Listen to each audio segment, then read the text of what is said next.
નમસ્કાર મિત્રો, સ્વાગત છે તમારું અમારી ચેનલ પર। મિત્રો, આપણે આજના વિડીયોમાં વાત કરવાના છીએ કે ગામતળની જે જમીન હોય છે તેની નામકરણની પ્રક્રિયા અને તેના નિયમો વિશે। તો મિત્રો, આમાં આપણે વિગતવાર વાત કરવાના છીએ। તો સૌથી પહેલાં આપણે જોઈ લઈએ કે ગામતળની જમીન છે શું। તો મિત્રો, ગામતળની જમીન એટલે ગામતળની જમીન એ ગામની સરહદમાં આવેલી હોય છે અને તે ગ્રામ પંચાયતની કબજા હેઠળ હોય છે અને તેનો ઉપયોગ જાહેર જરૂરિયાત માટે થતો હોય છે। તો મિત્રો, તેના મહત્ત્વની વાત કરી લઈએ તો મિત્રો, આ જે જમીન છે તેના ગામના વિકાસ, રસ્તા, તળાવ, મંદિર અને જાહેર સુવિધાઓ જેવી કે શાળાઓ જેવામાં તેનો ઉપયોગ થતો હોય છે। અને મિત્રો, કાયદાકીય સ્થિતિ આપણે જોઈ લઈએ તો ગુજરાત પંચાયત અધિનિયમ 1993 હેઠળ ગ્રામ પંચાયત આ જમીન વહીવટ કરે છે। હવે મિત્રો, આપણે જોઈ લઈએ કઈ જમીન ગામતળ નામે થઈ શકે। તો મિત્રો, સરકારી જમીન જે રાજ્ય સરકાર દ્વારા ગ્રામ પંચાયતને ફાળવવામાં આવેલી જમીન હોય। અને મિત્રો, જાહેર ઉપયોગીની જમીન જેવી કે રસ્તા, તળાવ, ચોરાહા, સ્મશાન, મંદિર જેવી જગ્યા। અનામત જમીન તો મિત્રો, ગામના વિકાસ માટે અનામત રાખવામાં આવેલી જમીન તે આ નામે થઈ શકે। બિનખેડૂત જમીન જે જમીન ખેતી હેઠળ ન હોય અને ગ્રામ્ય વિકાસ માટે ઉપયોગી હોય। તો મિત્રો, આ જે જમીન છે એ ગામતળ નામે થઈ શકે છે। હવે મિત્રો, આપણે વાત કરીએ કે કઈ જમીન છે જે ગામતળ નામે ન થઈ શકે। તો મિત્રો, ખાનગી માલિકીની જે જમીન છે તે નામે ન થઈ શકે। ખેતી હેઠળની જમીન છે તે બી તમારે ગામતળ નામે ન થઈ શકે।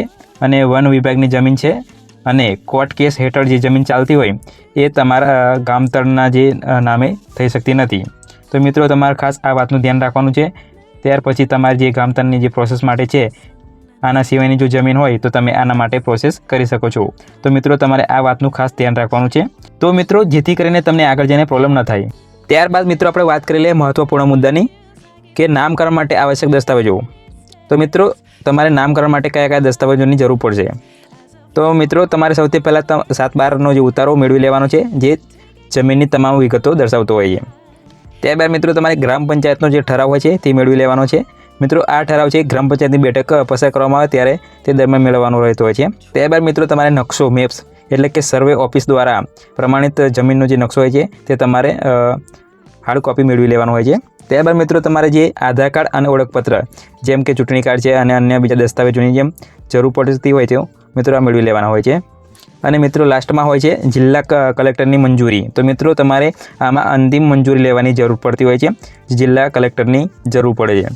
હવે મિત્રો, આપણે વાત કરી લઈએ નામકરણ પ્રક્રિયાના મુખ્ય તબક્કાઓ। તો સૌથી પહેલાં મિત્રો, તમારે અરજી તૈયાર કરવાની હોય છે। સહાય દસ્તાવેજો સાથે અરજી તૈયાર કરવી પડતી હોય છે। ત્યારબાદ મિત્રો, તલાટીનું સર્વે કરવામાં આવે છે અને જમીનની જે ચકાસણી અને તેના દસ્તાવેજોની પણ ચકાસણી કરવામાં આવે છે। ત્યારબાદ મિત્રો, તમારે ગ્રામ પંચાયતમાં રજૂઆત કરવાની પડતી હોય છે કે જે પ્રમાણે તમે ઠરાવમાં જે લેવાના છો તેમાં આ રજૂઆત કરવાની હોય છે। ત્યારબાદ મિત્રો, તમને આગળ જણાવ્યું કે જિલ્લા કલેક્ટરની જે મંજૂરી હોય છે એ તમારે લેવી પડતી હોય છે। હવે મિત્રો, સરકારી કાયદાઓ અને નિયમો વિશે આપણે વાત કરી લઈએ। તો સૌથી પહેલાં જોઈએ કે ગુજરાત પંચાયતના અધિનિયમ 1993 જે ધારા 175 હેઠળ ગ્રામ પંચાયતને જમીન વહીવટની સત્તા આપે છે। બીજા નંબરમાં વાત કરીએ તો ગુજરાત ભૂ સર્વે અધિનિયમ 1960 જમીનના સર્વે અને નકશા માટે મુખ્ય કાયદો છે। ત્રીજા નંબરમાં મિત્રો, વાત કરીએ કે ભૂમિ અધિગ્રહણ અધિનિયમ 1894 સરકારી જમીન અધિગ્રહણ અને ફાળવણીના જે નિયમો સૂચવે છે। અને મિત્રો, ચોથા નંબરમાં વાત કરી લઈએ કે જમીનના જે રેકોર્ડના રૂલ્સ છે 7/12 તેમાં ફેરફારના જે નિયમો છે તે સૂચવે છે। ત્યારબાદ મિત્રો, આપણે વાત કરીએ સામાન્ય ગેરસમજો અને તેના ખુલાસા। તો મિત્રો, પહેલી ગેરસમજ એવી છે કે કોઈ પણ જમીન ગામતળમાં લઈ શકાય ખરી। તો મિત્રો, તેનું સત્ય છે કે ફક્ત સરકારી અથવા અનામત જમીન જ ગામતળમાં સામેલ થઈ શકે છે। બીજી ગેરસમજ એ છે મિત્રો કે ગ્રામ પંચાયતની મંજૂરી નામકરણ પૂર્ણ થાય છે। તો મિત્રો, તેનું સત્ય છે જિલ્લા કલેક્ટરની મંજૂરી અને 7/12 પર નોંધ જરૂરી છે। ત્રીજી ગેરસમજ છે મિત્રો, ગામતળ જમીન વેચી શકાય છે। સત્ય એ છે મિત્રો કે ગામતળની જે જમીન જાહેર ઉપયોગ માટે છે વેચાણ પર પ્રતિબંધ છે। આ મિત્રો, તમારે ખાસ ધ્યાન રાખવાનું છે। ત્યારબાદ મિત્રો, તમે જે બી આગળની જે પ્રોસેસ કરતા હોય તમે કરી શકો છો। હવે મિત્રો, આપણે વાત કરી લઈએ કે સફળતાપૂર્વક નામકરણ માટેની ટિપ્સ કઈ છે।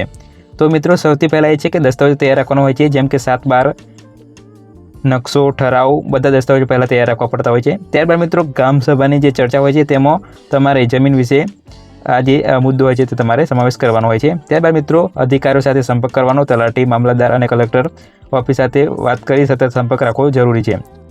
ત્યારબાદ છે મિત્રો કાયદાકીય સલાહ। તો મિત્રો, તમને આમાં વધારે આઈડિયા ના આવે અને ખ્યાલ ના આવે તો મિત્રો, તમારે વકીલની મદદ લેવી જોઈએ જેથી કરીને તમને આસાનીથી આ જે તમારી જમીન છે એ નામકરણ થઈ શકે. હવે મિત્રો તમને કેટલાક પ્રશ્નો હશે જે નીચે મુજબ છે. શું ખાનગી જમીન ગામતળમાં લઈ શકાય? ના, ફક્ત સ્વૈચ્છિક દાનથી શક્ય છે. નામકરણમાં કેટલો સમય લાગે? સામાન્ય રીતે 3 થી 6 મહિના લાગી શકે છે મિત્રો. અરજી ક્યાં કરવી? તો ગ્રામ પંચાયત ઓફિસ, તાલુકા પંચાયતમાં તમે અરજી કરી શકો છો. આના સિવાય મિત્રો તમને કોઈ ખ્યાલ ના આવ્યો હોય તો તમે અમને કોમેન્ટ કરી પૂછી શકો છો, જેથી અમે તમને કોમેન્ટ અથવા ઇન્સ્ટાગ્રામના DMમાં તમને જવાબ આપીશું. તો મિત્રો મળીએ એક નવા વિડીયો સાથે. ધન્યવાદ.